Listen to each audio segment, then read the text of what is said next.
Pins and patches, stories grow. Stitching secrets we all know. Patchwork of laughter sewn in time. A spool of joy on every line. We chat, we sew, we laugh, we thrive. Stephen and Walter, our life.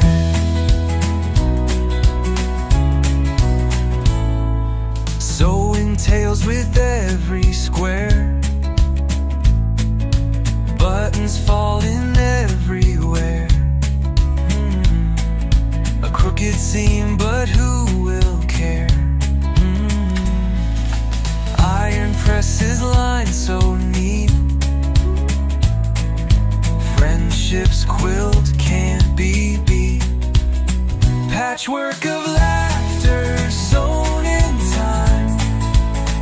A spool of joy on every line. We chat, we sew, we laugh, we thrive. Stephen and Walter, our life.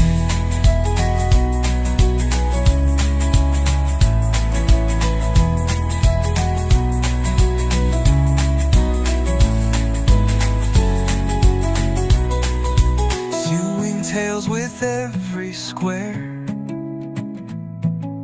Buttons falling everywhere. A crooked seam, but who will care? Iron presses lined so neat. Friendships quilt can't be beat. Patchwork of laughter sewn in time. A spool of joy on every line. We chat, we sew, we laugh, we thrive. Stephen and Walter, our life. Our life.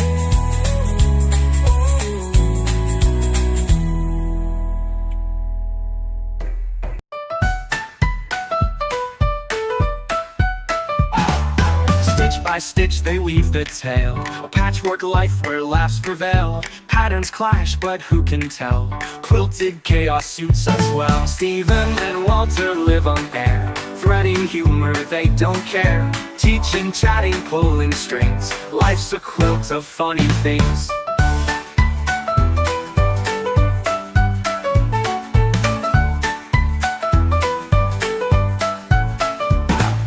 Pins and needles, jokes abound. Sewing secrets they have found. Fabric flying all around. It's a show where joy is bound. Stephen and Walter live on air. Threading humor, they don't care. Teaching, chatting, pulling strings. Life's a quilt of funny things.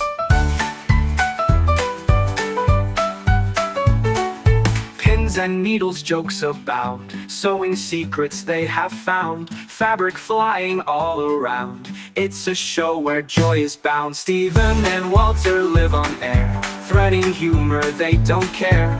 Teaching, chatting, pulling strings. Life's a quilt of funny things. Pins and needles, jokes abound. Sewing secrets they have found. Fabric flying all around. It's a show where joy is bound. Pins and needles, jokes abound. Sewing secrets they have found. Fabric flying all around.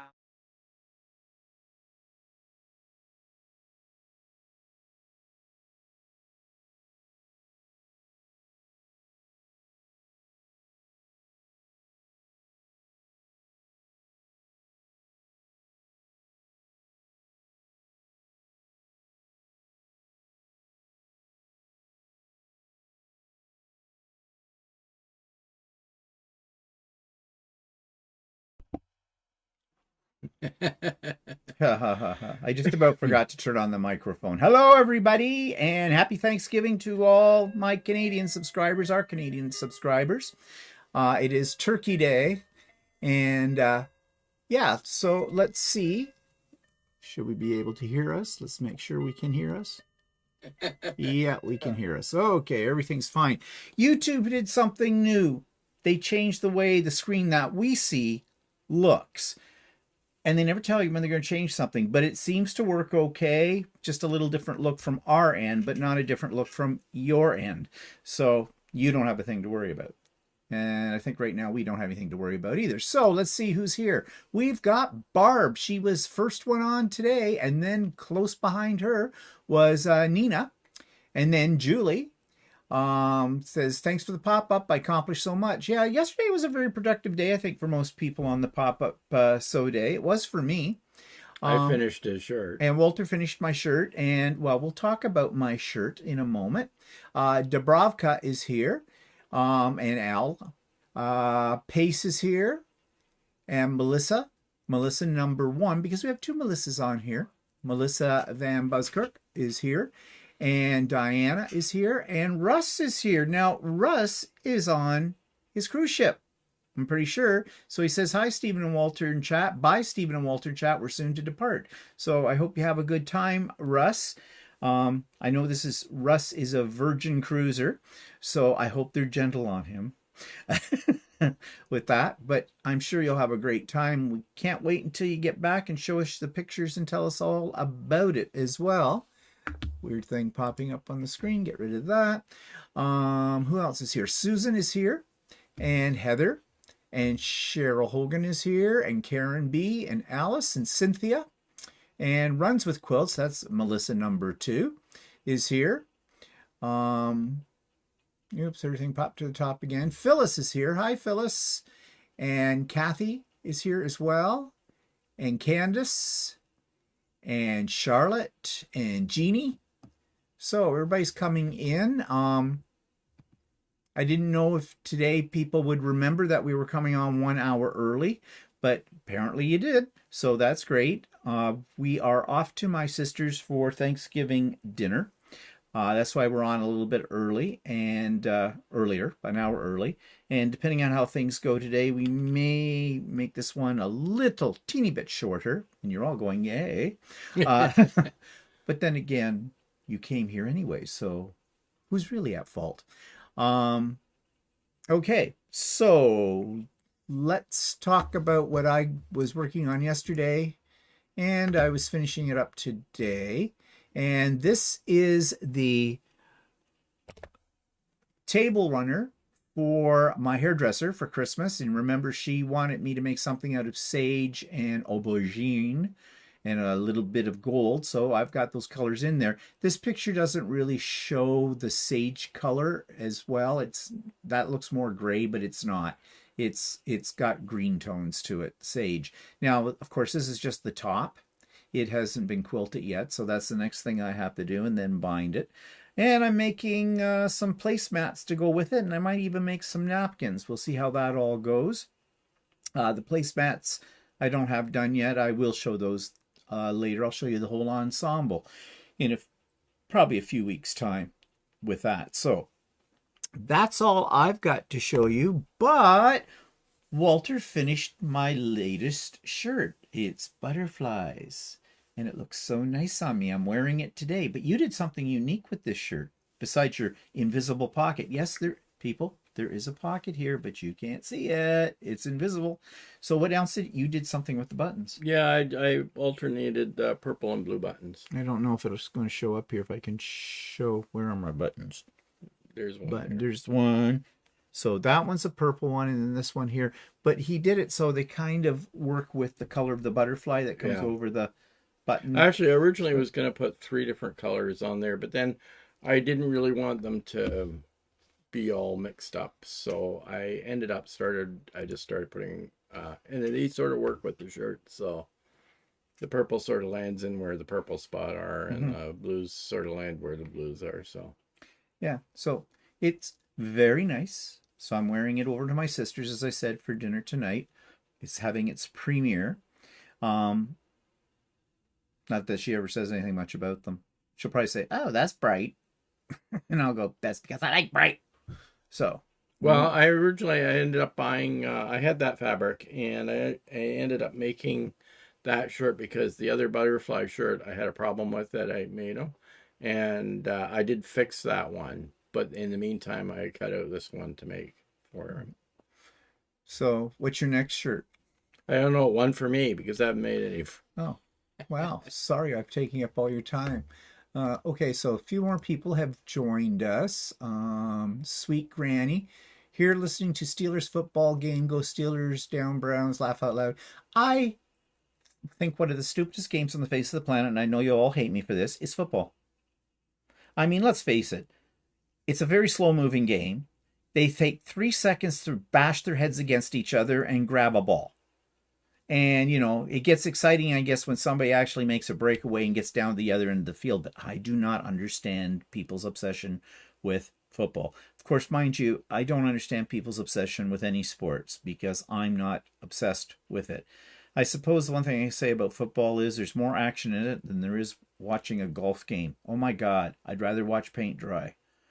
And they all whisper in golf, you notice that? So he's on the 18th hole. This looks like the incline's a little on the steep side. He's checking wind direction. He's having a sip of water. He's now slapping his club bag.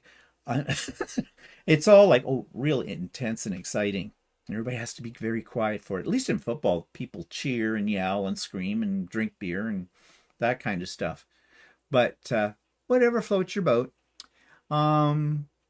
Let's see. Betty Kennedy is here. Kenny is here. Yay. And Barbara is here too. Good evening from England. Hope you all had a good Thanksgiving Day. We do not get a Thanksgiving Day in the UK, just Christmas Day. Oh. Don't you have some sort of fall harvest thing or something? I don't know. Don't you get like naked and run around Stonehenge or something? I don't know. Oh, this is summer solstice. Not this time of the year. I don't know. I guess I never really thought about whether the UK had Thanksgiving. I wonder if Thanksgiving is sort of a North American thing. Yeah, like I don't know who started it first. Well, the legend, you know, the American version of it is Pilgrims, Indians sit down turkey, and then they scalped everybody. Canadian version is it has nothing to do with Pilgrims. It just has to do with the fact that it was supposedly sort of to give thanks to God for bountiful harvest. And it's harvest time. Yeah. So I don't know. And our harvest is earlier in general than the American harvest. Yeah. So I don't know. But yeah, I don't know if they really celebrated over in Europe or apparently not in England. So yeah. So maybe it's not a thing there. Never really thought about it. Charlotte's here. I'm sure you have other holidays to make up for it. Oh, I'm sure they do. Melissa says she feels that way about golf. Yeah. Oh, Sue's here. Hi, Sue. And Andy is here as well. Dubrovka says a beautiful shirt. Thank you, Dubrovka. Let's see. Cheryl says, I agree, Stephen. I hate football, but it keeps my husband in the man cave. Oh, okay. I guess it has its purposes then, doesn't it? Inez is here. Hi, Inez. Susan agrees with me. Cynthia says we have a state of emergency on because of storm. Oh, where are you located? Is Cynthia? I'm not sure. What's LI? LI. What's LI? I'm not sure. Someone Louisiana? will tell us. No. Louisiana? No, I don't think so. But they've got a storm coming through anyway. So I think Cynthia mentioned something about a northeasterner going to hit them. She mentioned that yesterday, I think. So Melissa's asking the northeasterner. Barb says, nope, fall harvest is just churches have bank holidays. Okay. Nope. Fall harvest is just churches have bank holidays. They have bank holidays. I don't know. I'm confused. Yeah. People, complete sentences. Okay. God, that's what I used to have to say to the kids in classes. Oh, God, remember, I was an English teacher. They don't have Thanksgiving in Australia either. Oh, okay. But you have things like Anzac Day. Yeah, Anzac Day. Well, that's kind of like our Remembrance Day. Yeah, I guess. Kind of a thing. Although I think they have bigger to do about it than we do anymore with Remembrance Day. Used to have a big to do about it. There was holidays and stuff now. Yeah, well, I guess maybe too is like Canada this time of year, it's all pretty much across the coast. It's harvest time. Yeah. Oh, Cynthia says Long Island. Oh, okay. Okay. You remember we're Canadians, you know. What's obvious to you may not be obvious to us. Um, okay, Branca's here. Happy Thanksgiving. So, I don't think I missed anybody that came in when we're talking. Oh, CJ. CJ Letton is here. Hello, CJ. So anyways, yeah, so that's what Walter's been working on. It's what I've been working on. Tomorrow I am going to, my plan is to get the Quilt of Valor quilt that I finished the top for months ago on Lucy and get it quilted and bound this week, because we're going to a Quilt of Valor sew day on November the 8th. So, and I want to take that as my donation that day to that. So I got to get it done. So I've got the, it's just been sitting here hanging. I just have to be in the mood, but I'm in the mood now. Got to be in the mood. Okay, so announcements coming up, things that are happening. So as I said, we're going to my sister's for dinner.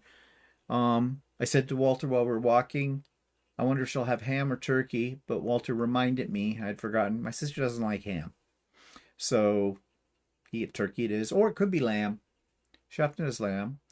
Lamb's okay by me. I like lamb. You're not a big fan. I'm not a big fan. But normally the stuff that she has isn't too lammy. So. No, I don't like it when it backs up. Yeah.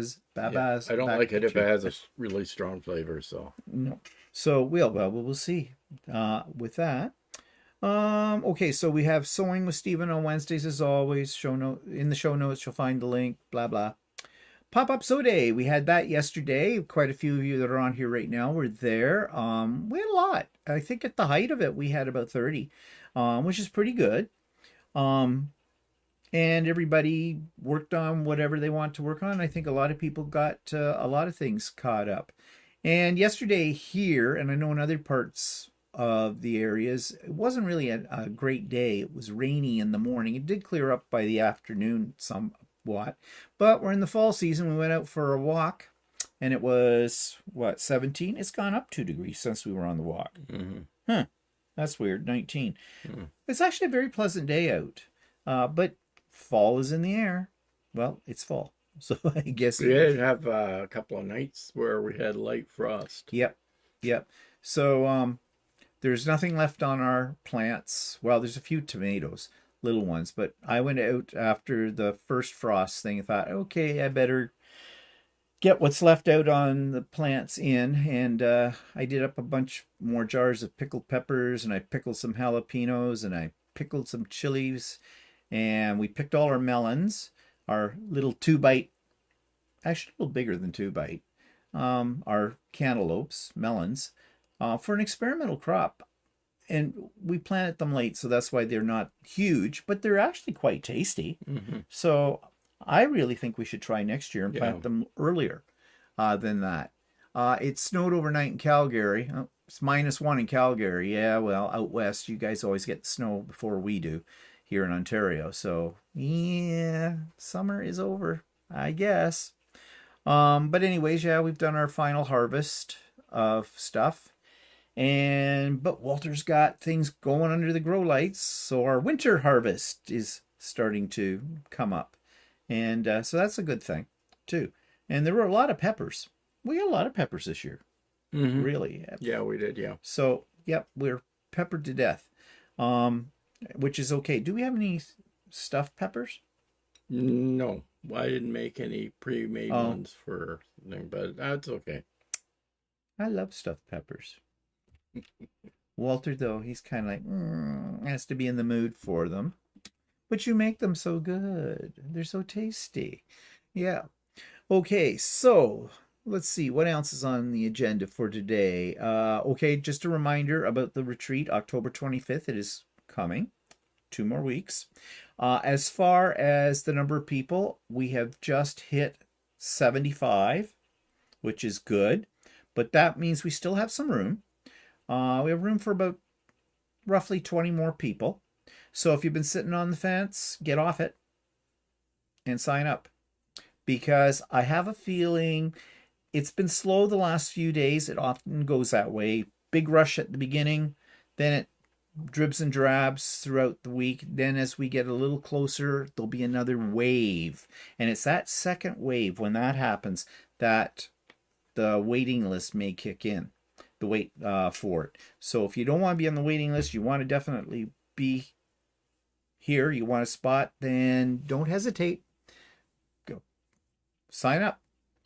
Okay, and for those of you that have signed up already, I will be sending out about 4 or 5 days before the actual day of the retreat all the information you need to know. The agenda with all the timings on it for when the speakers are speaking and all that kind of stuff. The links for both the Icebreaker cocktail party on the Friday night and for the retreat itself on the Saturday. That will all be coming to you, along with some links to YouTube videos. Mind you, they're a little old, but if you're somebody this is going to be your first time using Zoom or something like that, then you want to check that out in advance just to make yourself a little bit more comfortable with the technology. Because we will try to help you if you're running into a problem, but you may have to wait a little bit, because I'll be checking people in. Walter will be doing stuff too that day as well. There's a lot that goes into this to keep it all running smoothly, the behind the scenes stuff. But we will definitely give you a hand if you are having a problem. So don't worry about that. Don't let the technology scare you away. Okay, so that's coming up. Talked about the harvesting.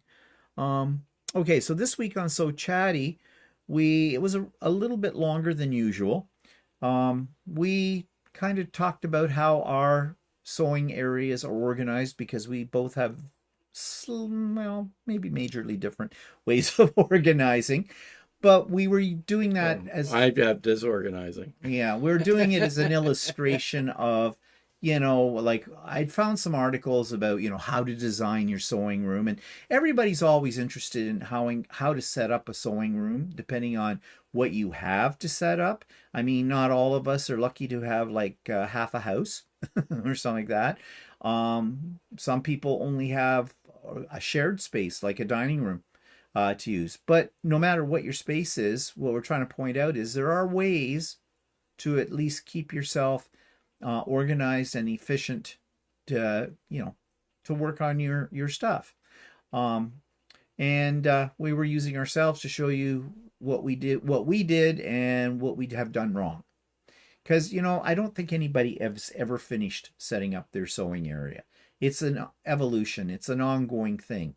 As you work in there, you decide one day, I do, I think, oh, it would be good to have this over here, or maybe I should put something up like this for storage, or maybe I should try this kind of a thing. Actually, what I need to do is purge.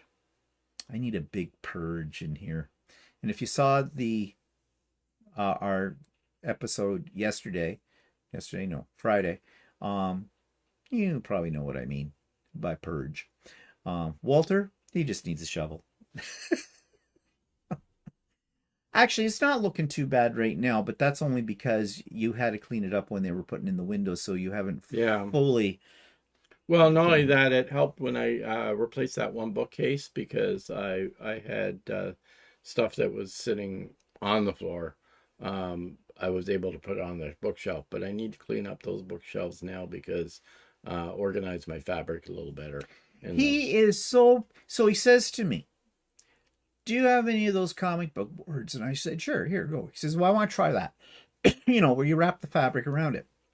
And then he's got it on a shelf, and he's complaining, well, I need bigger comic book boards. And I said, why? They fit on there. Well, they go back too far on the shelf. The shelf is too deep. So I guess your theory is if you've got wider comic book boards... It uses the shelf space more efficiently then.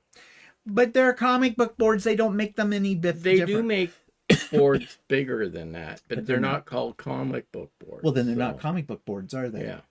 So what are they called? Cardboard boards, whatever. Cardboard. Did you order some? Actually, I did. Oh, okay. Well, we'll see how that works out. Yeah, I'm going to give it a try. So I get that. Sucking in dust. Yeah. Okay, well, picky. Ironically, I don't imagine it's going to stay on these boards. Yeah. I'll see.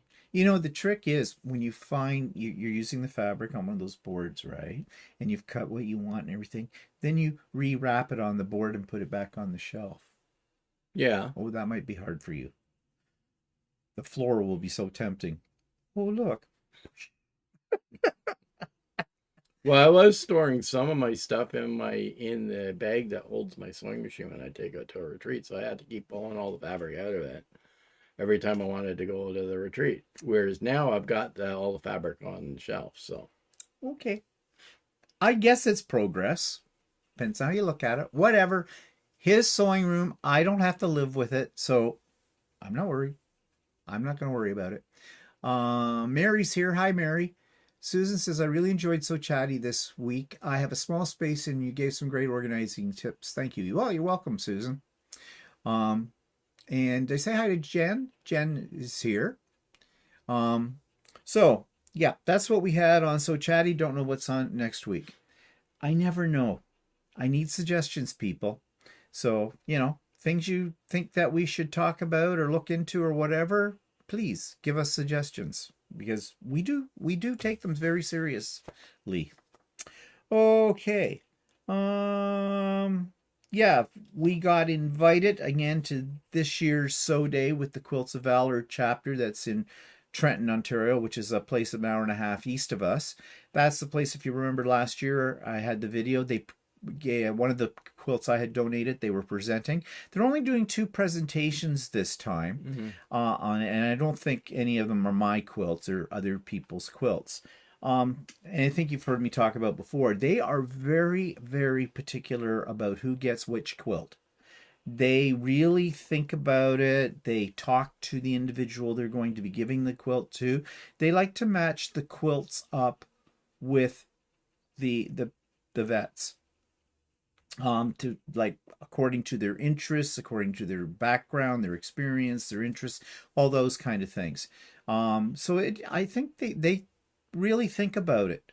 But we'll go, and I think that they say you can work on your own project, or if you want, they've got some kits already cut up, some simple kits for making, you know, a quilt of valor, and that's what we did last year, and I think that's what we'll probably do this year as well with it. So yeah, it'll be a nice day. I'm just a little worried that the one lady who took exception to me with my review of her friend's quilt store might be there and start something. You just smile and don't I'll say just smile anything. and say, F off, bitch. Pull a Mark Carney. Yeah, he's good at that, but I'm not as good as Mark Carney. I might have to strangle her. But, you know, whatever. But we'll see. I'm sure she's probably chicken shit. I don't think she'd do anything. I don't know. I don't Yeah, even remember what she often people that will write you a nasty email or make a comment behind your back are afraid to do it to your confront face. you. Yeah. Yeah. Be afraid. Be very, very afraid. Yeah. But anyways, I don't imagine anything like that will happen. Teresa's here. Hi, Teresa. Barb says you could take her out, Stephen. Yeah, I can. But, you know, I don't want it to become a scene or something like that if anything does happen. Because, I mean, the other people there are not going to be aware of, you know, any of this. Yeah, but you know what? You didn't really say anything nasty on that I channel didn't. or anything like that. So whatever their complaint is... They have a problem. They have a problem. They have a problem. So, I guess... mean, you could ask them if, what specifically did I say that was... Yeah. That you were offended by? Yeah. I mean, then at least they can tell you. Yeah. Well, they did in their comment. It was because I thought that her friend's price on wide back fabric was a little on the higher end of the scale. That's all I said.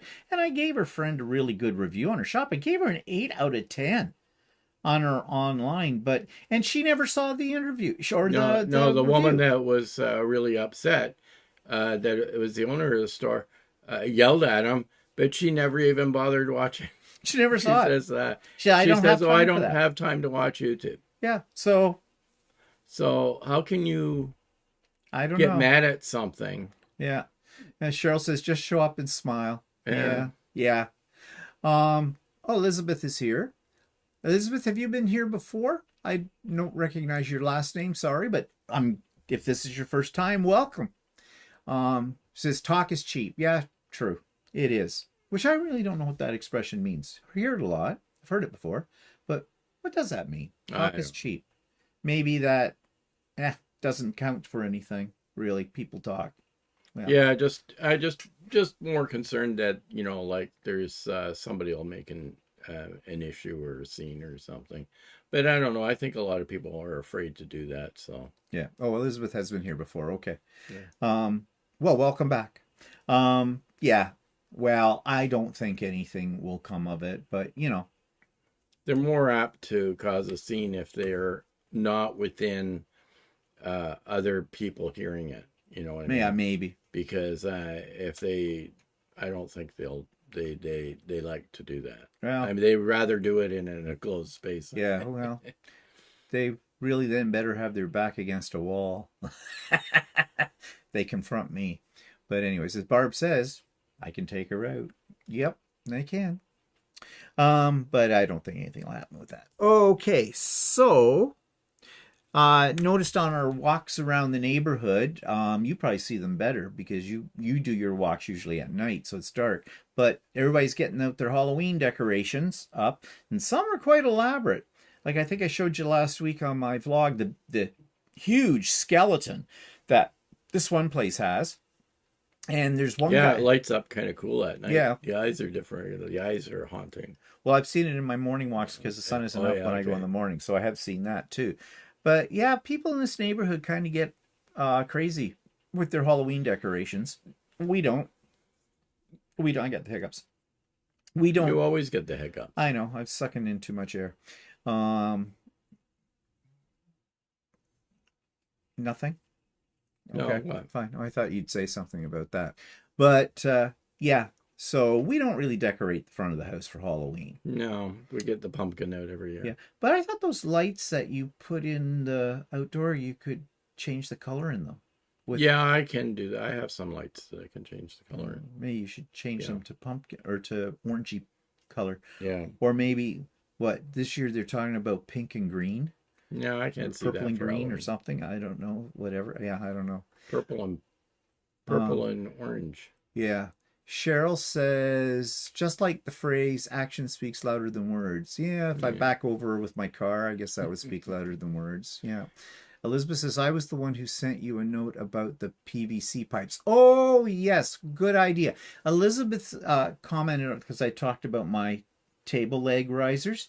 And she was saying you get the PCV pipes and they fit up and they have, like you put the bottom on them or whatever. I've seen that at way back when we went to a quilting retreat once. They used it, which looks like a really good idea. I hadn't even thought of that actually when I made the risers, but they would be more. The ones I have now that I made with my 3D printer are pretty stable, but the PVC pipe would be even more stable, I think, with that. Okay, so Halloween decorations. So today, well, let's talk about the news, but the title was Meanwhile in Canada. I don't know how much Americans pay attention to what happens here in Canada. I suspect you don't. Okay? Because I know, and this isn't an insult, it's a reality. There's a lot of Americans that aren't really sure where we are. But that's not your fault. That's the fault of your media, because when they report the news, we're a big blank. Sometimes they just put Canada across it. Yeah, but I don't think you usually have, unless you're close to the border, I don't think they even really show what kind of weather we're having. No, or anything like that. It's like we don't exist. But anyways, there's been stuff going on here in Canada. Some of it is more local news. And yeah, we all know. Well, first of all, let's talk about how things in the States are affecting Canadians right now. You want to know something? I get the distinct feeling that we're just getting used to it. We were all upset about tariffs and the 51st state and the whole bit. Now we just sort of look at it and go, haha, or it's the same old, same old. People don't seem to be being as elbows up, which I think is a bad thing. I think we need to keep our elbows up. If you don't know what I mean by that expression, that was, I don't know who coined it, but somebody did. And the idea is it's a hockey term, actually. Elbows up is a way of checking, and I think it's illegal, but I'm not sure in hockey. Hockey's kind of brutal. But anyways, it's become adopted as a way of showing our solidarity against, especially when Trump says he wants us to become the 51st state, which is never going to happen. Okay. But and then we're all buying Canadian. We are still doing that, but you don't hear as much about it, at least on our news and things like that. It's old news now, which I think it should remain in the news a bit, because I think we can become too complacent about the whole situation. It's not over, not even close. Mind you, what's been taking up everybody's attention on this side of the world, of course, is the whole Middle East conflict there, the Palestinians and the Israelis and all of that. And now Trump with his big, brings peace. And, that's kind of a mixed thing. If it works, does it matter how peace is achieved as long as there's peace, or who achieves it? I mean, barring possibly, obliterating one side of the conflict. But, but the fact is that it's Trump taking the credit for it. He hasn't done the work. It's the people in behind that have done it. Now he's barking up for the Nobel Peace Prize. Which he didn't get. Which he didn't get this year. But he's not done yet. 7 wars he has ended. And I was watching something a while. It says it's not just the fact that he's supposedly helped with the Middle East situation, but he also has been bombing Argentinian boats. Ships. Well, he says it's cartel.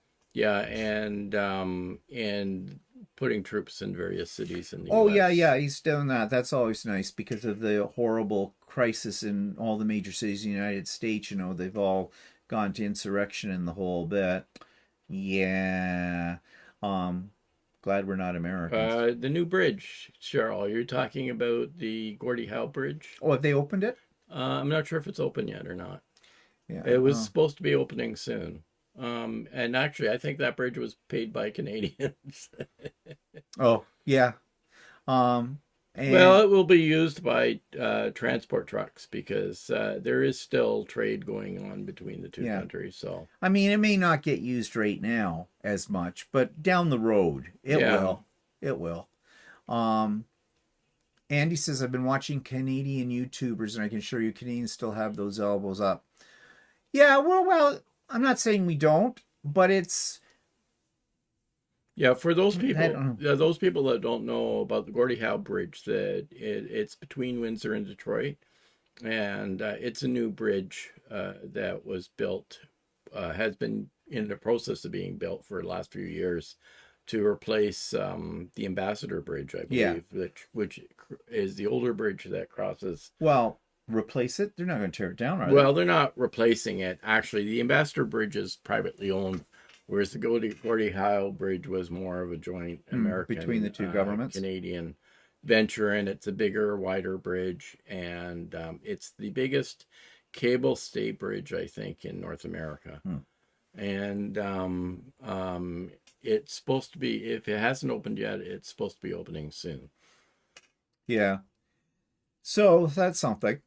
And they've built like all new roads leading in and out of it, and I think it had a better connection to the I-75. Marjan said, did you see the Nobel chairman's reply to Trump? It was elegant and deliberate.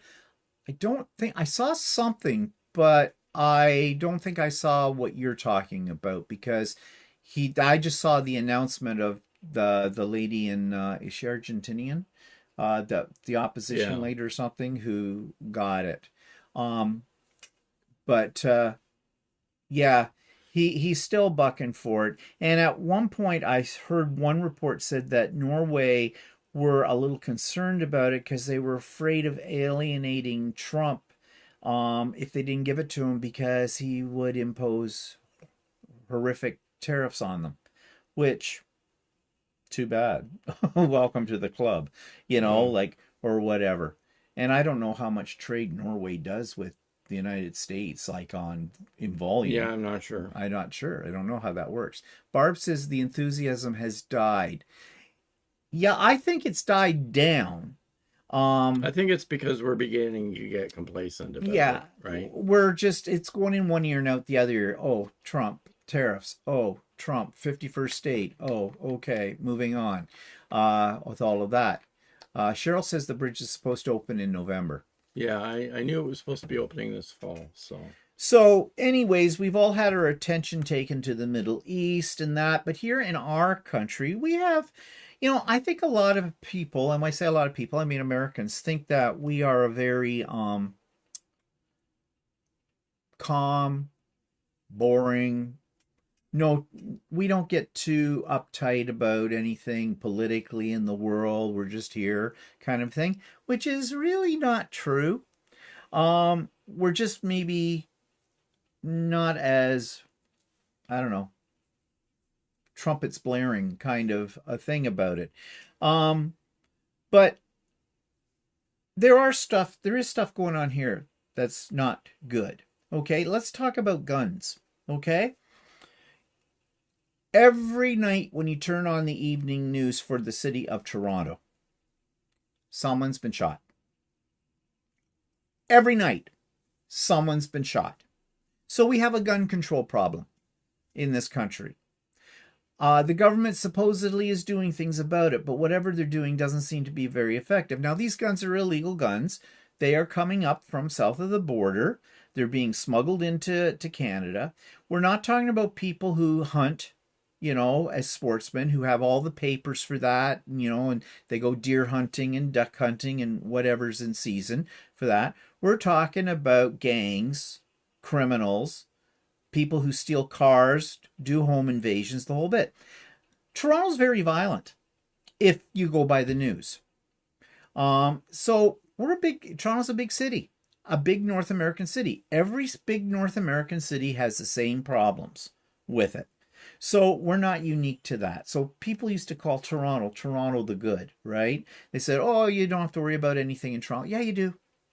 Yeah, you do. There's problems there too. And it's not just Toronto. Montreal has problems. Vancouver has problems. So, we're not all nicey in this country. Another thing that we're not nicey with, well, of course, Trump did the old, all the drugs that are coming from Canada to the United States, the fentanyl.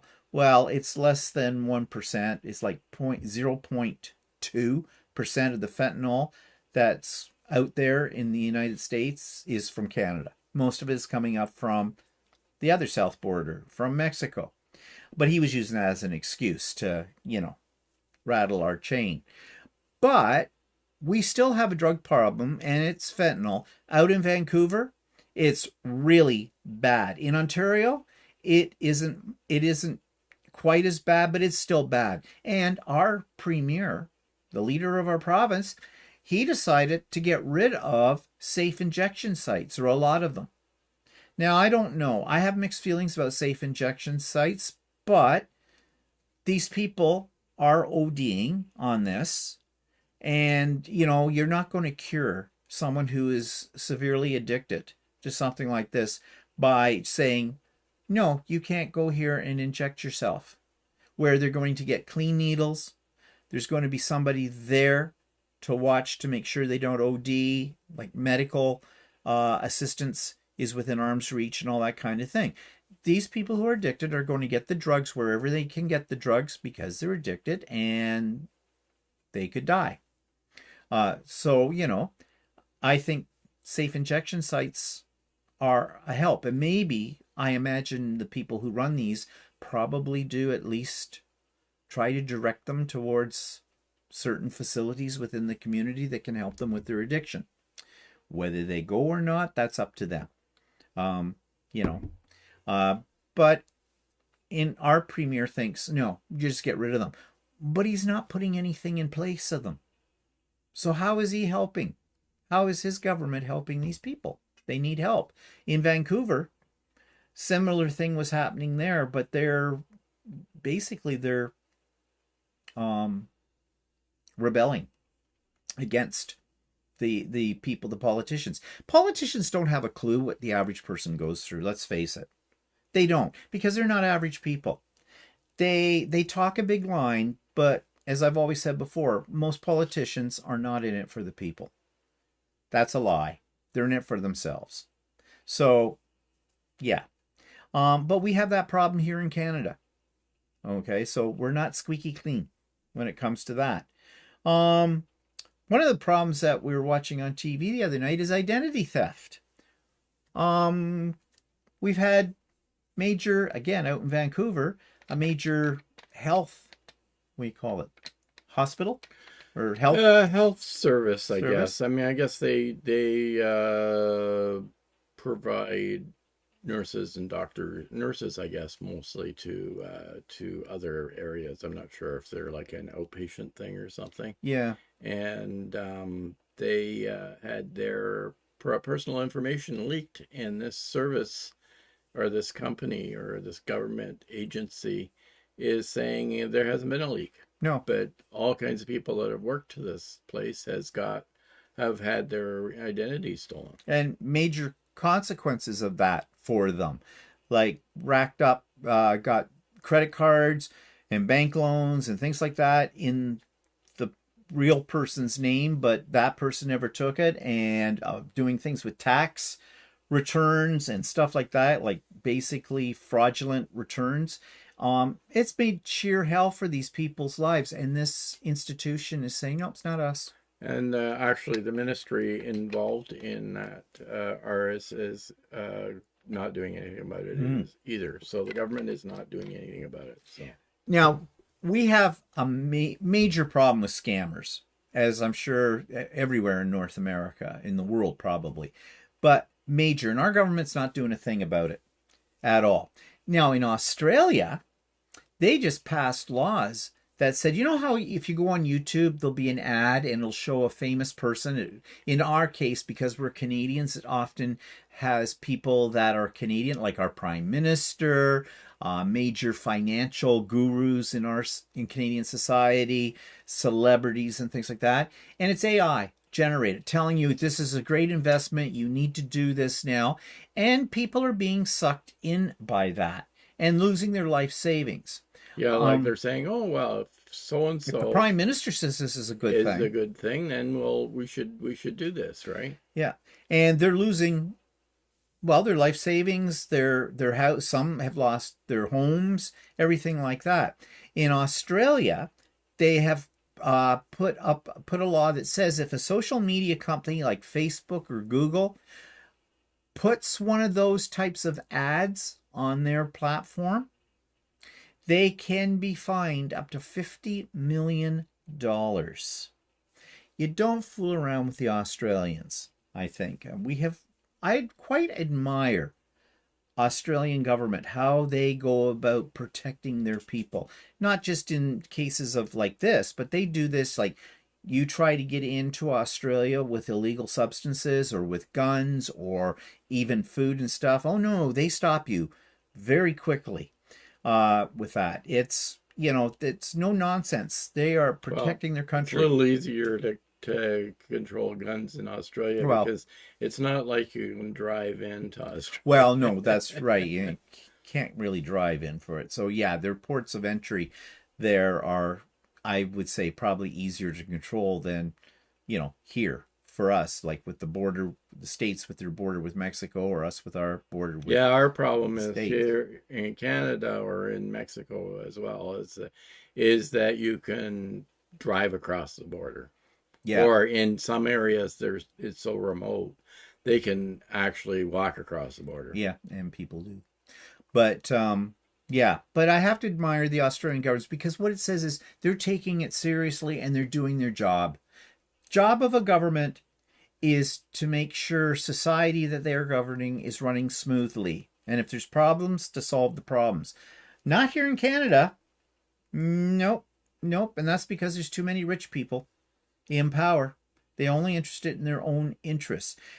So our government's not doing anything about this. Oh, they interviewed somebody on the national news, one of the ministers who's in charge of this kind of stuff, asking him what they're doing, what they have planned. He goes, "Oh, well, we have things we're looking into," and they always come back down to how much money they've invested in something.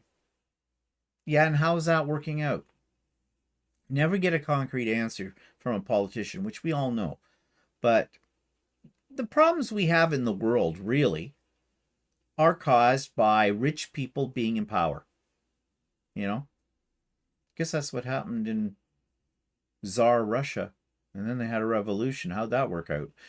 Not so. Started out fine. Look where it is today. So we have those kind of problems. We also have problems with our education system. I saw a report on the national news. They were talking about the reading and math scores in grade 3 and grade 6. We have some standardized testing in many of our provinces in Canada where they use those as a benchmark as to, how the kids are doing in the basic fundamentals like reading, writing, and arithmetic kind of a deal. And scores have been steadily going down. And they're saying that the reason for this is too much screen time with kids. And they make a good case for that. Basically, kids, we think back when we were children and we had TV sets. We didn't spend a lot of time glued to the TV. Well, not only that, we didn't have personal TV sets. No, that's right. Whereas now anybody that has a computer or a tablet as basically a personal TV set. Yeah. Yeah, that's right. And their phones and everything like that. You want to make a teenager go ape shit, take away their phone if you can. They'll come after you for sure on that. But yeah, I could see how that's a problem, but I don't see what the solution is. And that's the thing. On the news, they're talking about this is a problem. I know that some parents try to limit the time. They say, okay, no YouTube, no social media until your homework's done. Well, my parents used to say that. You're not, you can't goof off, play around, go play or something until your homework is done. But my parents would check my homework to make sure it was done. And if before a test, they go in your room and study for half an hour, then come out and we'll test you, which was kind of amazing because, once I got out of elementary school, my parents didn't have a clue what we were doing. My parents had kind of given up on that too. But my parents were not North American, so my parents were a little not with it.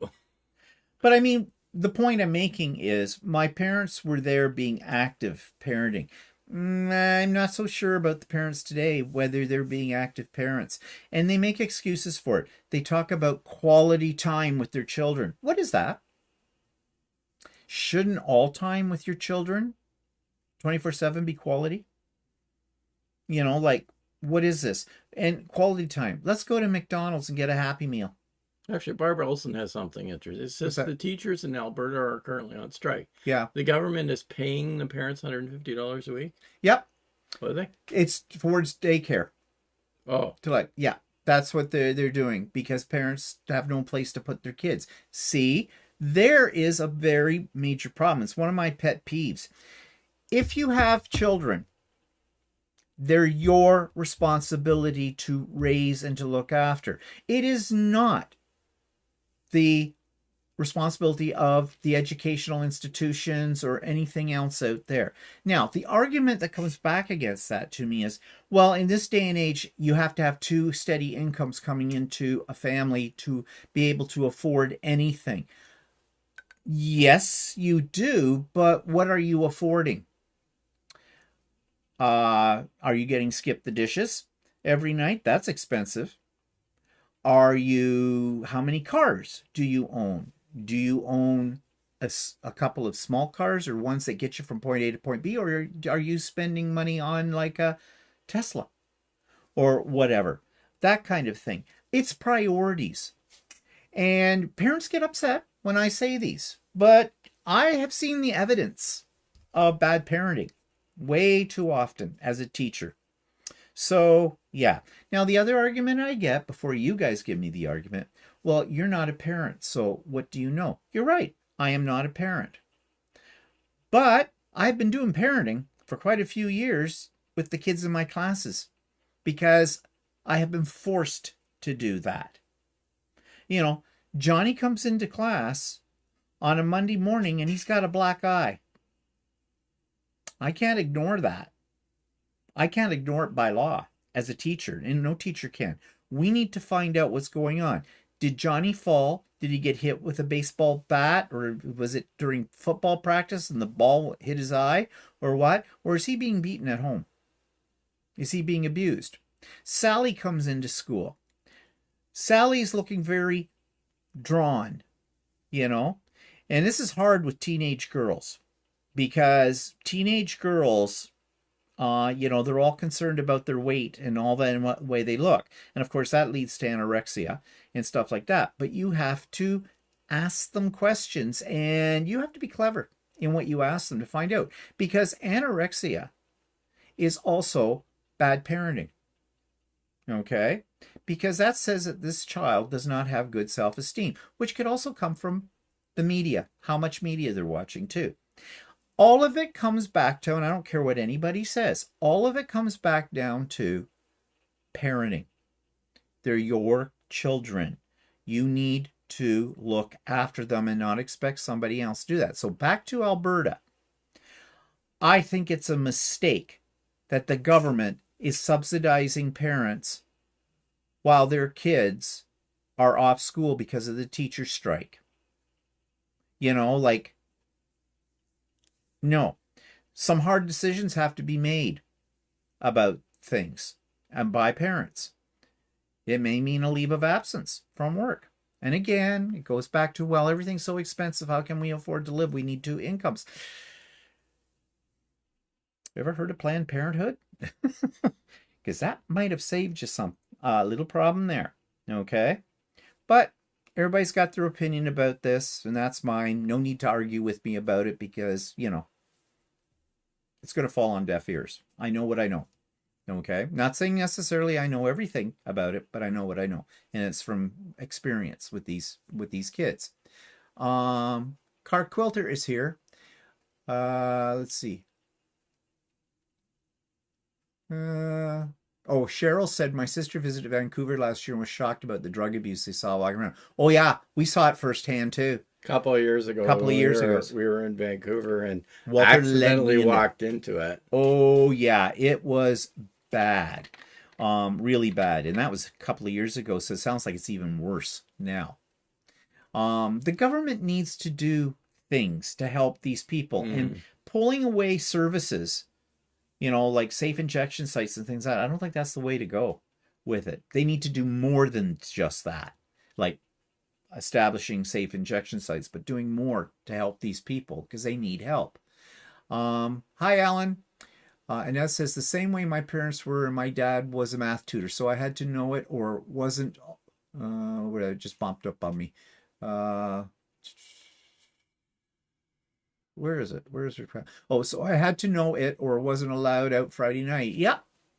Judy's here. Hi, Judy. Steve and I worked. Judy, how many times have I told people my name is not with a PH, it's with a V. V for victory. Okay, moving on. Judy says, I worked opposite shift from my husband. We couldn't afford the price of daycare. Yeah. So you did other alternative things to make it work, right? And I'm sure it wasn't easy, but you did it for the sake of your kids because that was your responsibility. Andy says, I've seen parents with their kids at the playground. The kids are running around and the parents are busy scrolling through their phones. Yep. That's the thing. I'm a person that likes media and electronics, and I can see like there's a lot of good that those do, especially in the school system, because now teachers are using it because, and it's like AI. AI is going to be used too, but it has to be used thoughtfully. And you have to think about the consequences of what you're using and how to use it so that the consequences are positive, not negative. And that takes a lot of thought and effort. And it should be coming from on high, down. It shouldn't be established at the grassroots level. And I'm thinking of education specifically here, because often the newest innovations in education and how it's going to be used to enhance the curriculum and help kids comes from the teachers in the classroom, not from the upper echelons at the board offices or from the ministries of educations or department of educations or whatever you have equivalent in your area. It comes from the teachers. And these teachers that are on strike in Alberta, they're on strike because they've got classrooms that have 41, 42 kids in it. Like, no, how can you give individual attention to that many kids? Because that's what parents want. If they've got a child that has a learning disability, they expect the teacher to make accommodations for that and to help that child. How can a teacher do that in a classroom of 41 or 42 students? Not only that, classrooms are not built to handle that many kids. So they're sitting on top of each other. Also, there's not enough resources for the kids. So all of that is jeopardizing their education. And it's causing teacher burnout as well. That's what teachers want. It's not a question of money as much of it is it's a question of working conditions. And a teacher, it doesn't matter how good the teacher is, they cannot work at their best capacity in situations like that. And that's what these governments do. They haven't got a clue. Those people have never taught. They've not been in a classroom. I dare say you put them in a classroom for one day with 42 kids in it, they're going to run screaming within the first hour in the hall. What are you going to say? Yeah, I was going to say that. Try send the politicians in to teach a class for a day. Yeah. So I feel for the teachers in Alberta right now, because I have been in a similar situation here in Ontario, and I've been on strike a couple of times as in my teaching career. And teachers don't want to go on strike. I can tell you that. They'd rather be in their classroom working with the kids. But, what's the alternative? Teachers' concerns that fall on deaf ears. So this is the only way to make them pay attention. And parents, some parents are supportive of this, other parents aren't. Because again, it's an inconvenience for them, to say the least. Yes, it is. It is an inconvenience. You're used to somebody else looking after your kids most of the day while you're at work. Guess you need to suck that up, Buttercup, and find another alternative, as Judy said. So we have our problems with our education system here in Canada too, with these things. So what else? Oh, here's another thing in education system, which I think is stupid. Parents are up in arms about this here in Ontario because some of the school boards have decided they're no longer going to run proms. Well, there's a reason for that. Liability. Okay, when I went to school, when I was in high school, I went to 2 proms. I went to one in grade 12, one in grade 13. We had grade 13 in those days. Our prom was the big event of the year. It always is for the kids. It still is. We had it in a local hotel, like local in our town, kind of a thing. And you got dressed up and you went and you had a sit-down dinner, and then there was a dance. That was prom. And then, of course, people usually had after parties, kind of a thing at their houses or something like that. It was a lot of fun. We were teenagers. What do teenagers do? They're about to graduate from high school. in the whole bit, you're going to get into things that you probably shouldn't. Like, okay, booze is a big one. And there'll be drugs in this day and age too. There's probably drugs in our age too, but it was mostly marijuana in those days, and probably not a lot of it. I don't remember it being a biggie. Alcohol was big, you know. But now these kids expect the prom to be in a very elaborate setting that's just probably out of town. Many of the proms in our area happen in Toronto. They go to the big city, to the big hotels. These kids, it costs them a lot of money, not just for the tickets to prom, for the dinner and the dance and everything like that. It costs them money for transportation. A lot of times they will get hotel rooms. Now, the hotels in Toronto now have gotten wise. Some hotels will not even let a kid try to book a hotel room. It has to be done by their parents, and the parents have to put down many hundreds of dollars retainer on the room because these kids get tanked up and they destroy the room. And some hotels just outright say, not happening. And parents get upset with that. Parents don't think that's right, that these hotels should bar their children from, because their argument is, well, we'd rather they spent the night because there probably will be some drinking and alcohol. And we don't want them trying to drive home or come home on the train or something like that with it all. This kind of stuff. Okay, yep, get that idea. But your kids are wrecking the rooms. Okay, so that's not good. The other money they spend is, especially the girls, the dresses. It's a prom. It's a high school prom. You think that this was their wedding day. They spend literally thousands of dollars, some of them, on prom dresses. They get their hair done. They get their makeup done. They get their nails done. They take a week off of school for this. Prom week, that's what we called it. Prom week, not prom night. Half the kids weren't showing up for classes because they are out getting their dresses, especially the girls, and doing their hair and the whole bit. And parents are shelling out the money for all of this too. What's it going to be like when they get married? Holy crap. No wonder weddings are so expensive. So they get into mischief. They get into trouble. The kids already have it planned. Where they're going to be drinking. Some of them, when I was teaching, groups of them would rent a bus, a school bus, and they would go to some campground for the weekend. And it was a booze and sex weekend. However, I have to say that wasn't such a bad idea because the kids were being responsible. They rented a bus, they went to a campground, that kind of stuff. Before we all went into like climate change and, if they light up a cigarette, then the whole forest goes up.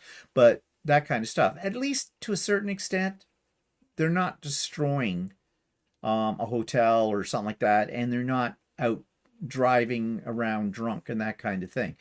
I mean, that's not so bad. But the problem is this. School proms are sponsored by this high school, and the school has insurance. Their insurance goes sky high. If there's an incident where a child is hurt, even when it's off of school property, because it is a school sanctioned event, the school is liable. And some places, insurance for the school will say, no, we're not going to cover that. That's not going to be part of your policy for proms. So the schools are saying, we're not going to have anything to do with it. If the kids want a prom, they've got to figure out how they can do the prom, but it'll be off of school property. It will not be supervised by teachers. And it'll not be sanctioned by the school. So. That's right. And parents are upset with this. Well, you can be as upset with you want, but I get exactly why the school is doing that. It's too bad. The old days of let's put crepe paper up in the gym and get a DJ doesn't exist anymore. Back to the future there. Yeah, that doesn't happen anymore. Kids aren't satisfied with decorating a gym. And it's not just the kids, the parents aren't satisfied either. They're not either. They want this big elaborate deal. Like, I mean, for it. Yeah. And it's ridiculous. But let's also go back. It's not just that. There's kindergarten graduation with gowns and In hats. fact, just around the corner from our house, somebody put up big, huge birthday celebration things for a 5-year-old. For a 5-year-old. Yeah. I mean, come on. Let's get a grip here and put things right. Sure, you can have a birthday party for a 5-year-old, have some of their little friends over and get them a cake and the whole bit. But like, geez, people, come on. Let's be reasonable. Grade 6 graduation, grade 8 graduation, and the clothes get more elaborate. I mean, some of the girls at grade 8 graduations, their dresses they're wearing are pretty elaborate and expensive. It's grade 8. You're going into high school. You know, don't peak too soon, honey, for this. Judy says, you got that right. Why can't they have it in the high school gym? Because that isn't fancy enough. These kids want to be in an elegant surrounding, you know? Well, I guess maybe movies have made it, made it look like it's a huge event as well. So yeah, and they want to copy that. Yeah, I mean, it's the expectations, and again, these expectations don't come from the kids themselves. They learned that from something, from media, from the movies, from social media, and their parents are supporting it. So is that good parenting? Sue says, of course I'm old. Oh, was it Sue said, my 11th and 12th grade proms were held in the school cafeteria, which was decorated to the high heavens. We had live bands both time, and we all had a good time. Yeah, you can have a good time in the school cafeteria decorated. And the kids used to get really excited about doing that, about decorating and the whole bit. There'd be the prom committee, and, you know, they'd go to town making decorations and putting them up. And the fact is, you're with your friends and there's music and it's dancing and that whole bit, and you can dress up for that. And there's always food too and the whole bit.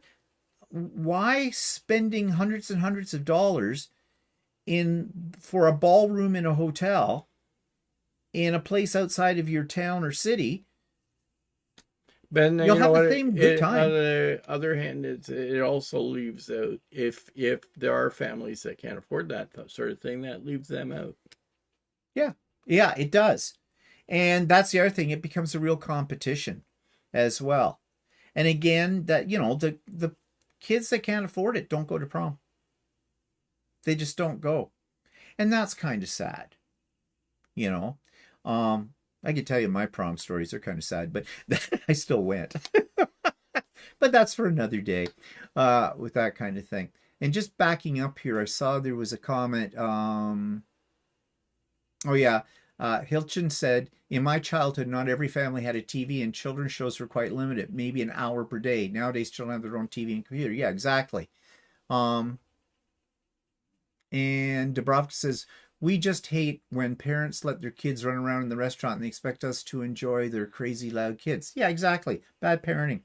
And heaven forbid if you should ever say something to a kid like, yeah, like, I mean, we were not too long ago, friends took us to a restaurant that was a high-end restaurant in Toronto. Very high-end. And all of a sudden we heard a child's cry.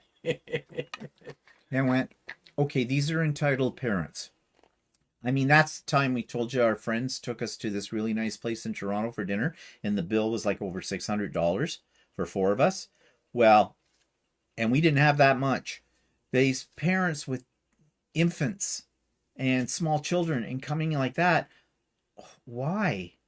Get a babysitter if you want a night out that's, you know, fancy, because it's lost on the kids. The kids don't really care about it, and you're your little buggers disturbing other people that are wanting to have a nice quiet meal. But heaven forbid if you should say something to them, because you will be told in no uncertain terms, you know, like, yeah. So anyway, what Teresa says, in a town near me, they hold a prom parade of all the gentlemen driving their John Deere tractors with their dressed up girls beside them. Well, that's interesting. Do they hold it in a barn? Sue says, all our after parties were chaperoned by the host parents.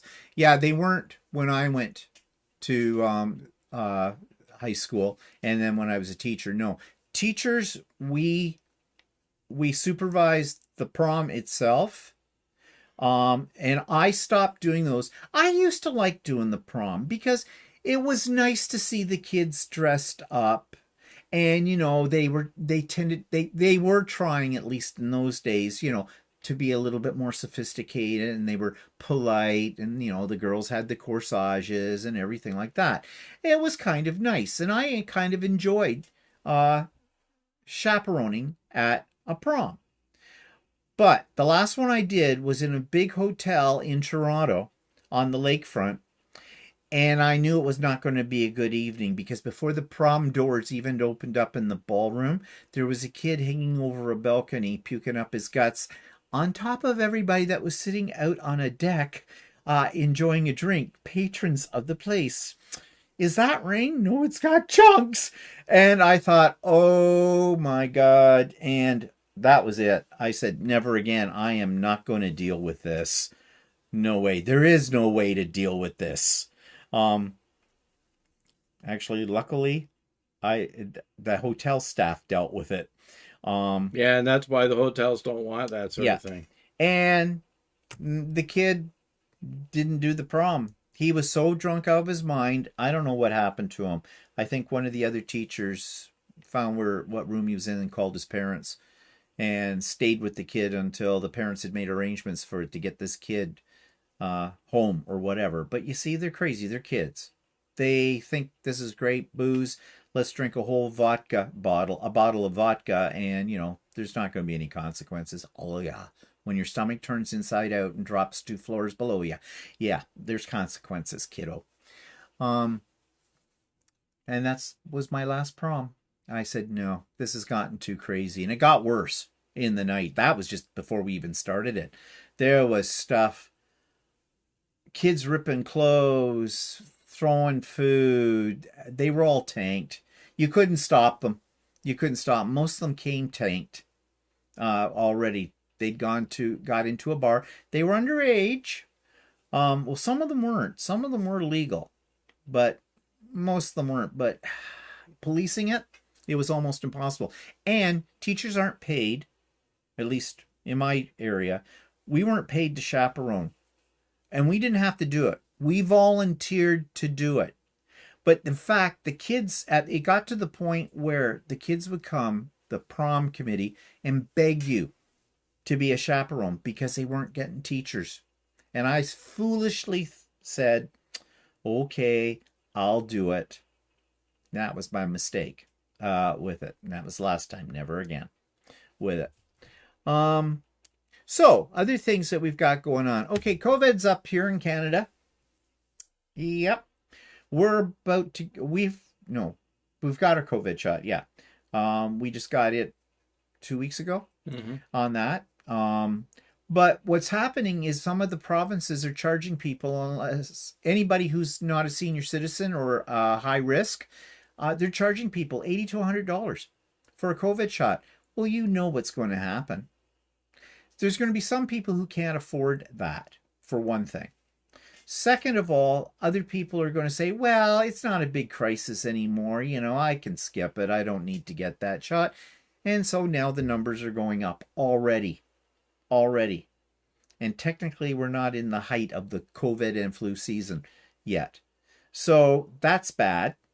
Stupid people. You need a COVID shot. But the government is being stupid too. In our country, the way our healthcare system works, people should not be paying for a COVID shot. What are these provincial governments doing? What do they think's going to happen? Well, some of the provincial governments think that we don't need to be vaccinated for anything. Well, hello, Alberta, Texas of the North, whatever. But that's crazy. Absolutely crazy. So in a few weeks, we get our flu shot, our annual flu shot as well. Won't miss that. Nope. No way. You need the shots. Speed cameras. We have a thing about speed cameras, especially in Ontario. People don't follow the laws, and everybody's in a rush. And so, City of Toronto increased the number of speed cameras they got. Our premier decided speed cameras especially for in front of schools. In schools and stuff like that. Yeah. Our premier, Doug Ford, he has decided, no, that's a money grab by municipalities, and that's not right. So, nope, we're abolishing speed cameras. And the governments, the municipal governments, the mayors, are putting up a real stink and a fight about it, rightly so. And there's been people cutting them down too. That's one of the and then I don't know why they haven't been able to catch these people. And now that it's been recently found out that 23 of the cabinet ministers of the current government have been nailed for tickets on speeding cameras. One was clocked at 160 kilometers per hour in a, what was it, a 40? 40, yeah, in a, I think it was a 50 kilometer an hour zone. These are on municipal streets, residential streets is where the speed cameras are. They're not on the major 401, the major highway that goes through, like, out from our area into Toronto and that kind of thing. These are residential streets. And 162 kilometers, if anybody's caught doing that, that high, they're supposed to impound your car. Yeah. But these ones, no. That's why they don't want the speed cameras, because Dougie Ford himself has been clocked at doing way over the limit too, or his driver for him in the whole bit. That's why they want to get rid of them. That's corrupt. That's corrupt right there. So I'm hoping that the mayors are able to put enough pressure on the provincial government, because I think we need speed cameras. I mean, if you know there's a speed camera, and they announce it, they're not hidden. Yeah, they post a sign that says there's a speed camera. So you know that you're going through an area that has a speed camera. And but there was one I saw the other day that somebody, they were checking speed of people speeding. And there was a sign there that there was a speed camera. And this person zipped through at like way over the speed limit, and they yelled at them and said, you're speeding. Yeah. Like when you know it's there, they do work. You do slow down for most people. But then there's the a-holes. Now in Australia, when we were there on their roads, they have lots of speed cameras on their roads in that. And everybody is doing under the speed limit. Yeah, the drivers, it's nice driving in Australia because you know that people are being nailed by these speed cameras because they drive pretty normal. Yeah. Marjan says, there's 9 other provinces to complain about. Leave Texas alone. Texas isn't a province, dear. Maybe you need to check an atlas. Okay. So, what else do we have going on? Oh, the postal strike. Oh, it's still on, but there's been a new wrinkle. Now they've decided to go back to work, but they're having rotating strikes across cities across Canada every now and then. What looks like is happening is that the union has maybe gone a little too far, and their membership is not happy with them. I guess the last vote they took on an offer, only 70% of the membership said that they did not want that offer. Now you're going to say, well, 70%, that's high. 30%, only 30% wanted it. When it comes to strike votes or that kind of thing, you want a mandate that's up in the 90s for it. What this suggests is that there's some disgruntlement amongst the membership in your union. So they're trying to sort of appease the workers while still trying to supposedly negotiate. It's going to be interesting to see how this happens because, quite frankly, for the average Canadian, this postal strike is not really causing us a lot of grief because, I mean, the people who might be older and are still paying their bills, wait for it to come in the mail, not doing it by electronically. Yeah, bit of a problem for them. Might be a good time for them to learn the technology or have somebody help them with the technology and do it for them, a family member or something, good friend. Businesses, small businesses, yes, it's hurting a little bit for small businesses, but there's plenty of courier services. And really the price that Canada Post charges for delivering parcels is not cheaper than most of the courier systems. Now, the only parts that it'll hurt is the areas that couriers don't deliver to. Yeah, that's the problem. The ones out in the really rural areas from the main systems, they're hurting with it. But what I'm saying is the general public, usually you do a strike to inconvenience the general public so that the general public will put pressure upon your employer or the government or whatever to end the strike in one form, to come to the table and negotiate. If the general public aren't really that uptight, they're not doing that. So the postal workers are not getting support. They're just not getting the volume or the needed support to push their agenda. The other thing is Canada Post has no money. It is flat right broke. It has been so badly managed over the years that they haven't got any money. They are losing $1 million a day. Which the taxpayers right now have to pay. So what's the alternative? I don't know. But those workers are not going to have a job, no matter what is negotiated. They want job security. Doesn't everybody? But in this day and age, and we have another group on strike right now that no one cares about except them, and that's the support workers in the community colleges and universities, or maybe just community college, I'm not sure. No one's really sure what a support worker does. And unless you are going to university or college, it's not really directly affecting the majority of the population. So yeah, and what they want is, amongst other things, job security. They want a guarantee that they will never be laid off and they'll always have their job forever and ever. Amen. Are there any jobs like that anymore? I don't know of any. Even teaching jobs are not guaranteed in this day and age. So, maybe be a little bit more reasonable. But in the meantime, the strikes go on. And there's probably going to be more. I mean, that's a way of life, isn't it? That we have. So we have lots of those here in Canada. Not everybody's happy in Canada. AI regulation. Real biggie.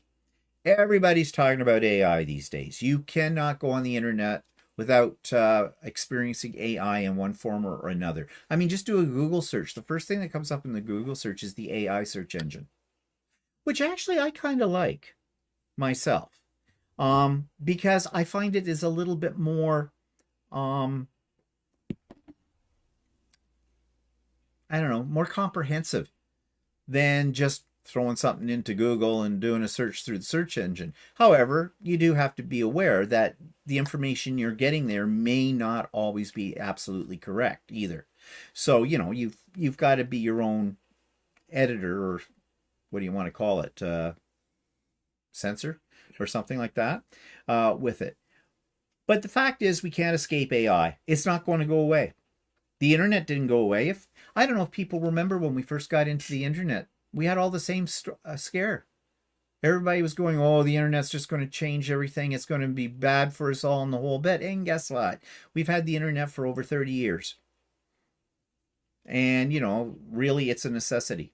AI is becoming that too. Probably quicker, though, than the internet, because that's how technology works. I, for one, say let's embrace it, but do so with caution. Like I talked earlier about the fake AI trying to get rip you off, well, we have to educate ourselves about things like that. I got an AI call the other day supposedly from the CRTC. The CRTC is the regulatory body, government body, that regulates television and radio, that kind of thing. It said that in no uncertain terms that I was going to have my telephone discontinued within 2 hours if I did not press 1 on the phone. Yeah, no, yeah, because the CRTC is not who runs my phone service. They regulate the airwaves, but they do not, like, I pay Bell, and this was not from Bell. Elizabeth says support workers are used in nursing facilities. We're not talking about No, nursing facilities. we're talking about educational in supports. colleges. Yeah, in colleges. We're not talking about the other support workers in those cases there. The ones that are on strike are the ones that work in colleges, that kind of thing. So, yeah. Now, the government has to do something, though. The government dropped the ball when it came to the internet. They need to get right in there with AI right now and start regulating that. I doubt that they will. So we have to regulate it ourselves for our own uses. But yeah, there's another incident where our government lets us down. The government lets us down all the time, doesn't it? But they always have. They always have. Barb says, what a threat. Oh, yeah. Yeah, true. So anyways, this is the state of things in Canada. And there's so much more in Canada. I didn't even mention the whole effect of the tariffs on some of our industry, on our steel industry, on our car industry, on our forest industry, that wood industry, that kind of stuff, because that's on the news all the time. But there's all kinds of other things that are going on in Canada. So is Canada a happy place where everybody wants to live? Well, I'd rather live here than most places in the world, except maybe Australia. But yeah, when I compare it to having to live in the United States, oh God, no. We are not the 51st state, and we never will be. But we have our problems here too. And that is something that probably people who don't live in Canada, and maybe even some people that do live in Canada, don't realize what's going on here. So if we want to have our, I know I heard that too, I don't know what that was. If we want to have, oh, ring, I'll bet you it's my order from Amazon. Or mine. Or well, whatever. Amazon. A day without Amazon is a day without sunshine. You know, what was I going to say about? Well, we have our problems in Canada. Yeah, we have our problems. Blah, blah, blah. Okay, once again, let's play pick the finger game. Here's a suggestion. That's the one. Okay. Yes, I still think you're number one. Okay. Anyways, the whole point is we are not a utopian society. And sometimes you hear people talk about Canada, how, you know, how nice we are and what a nice country and everything like that. No, we're not. Sorry. Yeah. Sorry. Okay, well, everybody, if you're Canadian, I hope you're enjoying your Thanksgiving weekend. Thanks for taking time out to come and see us today at an earlier time. Next week, we'll be back on at our usual time as well. Remember, if you want to sign up for the retreat but haven't done so, tick, tick, tick on that. And yeah, so we'll talk to everybody later. Enjoy.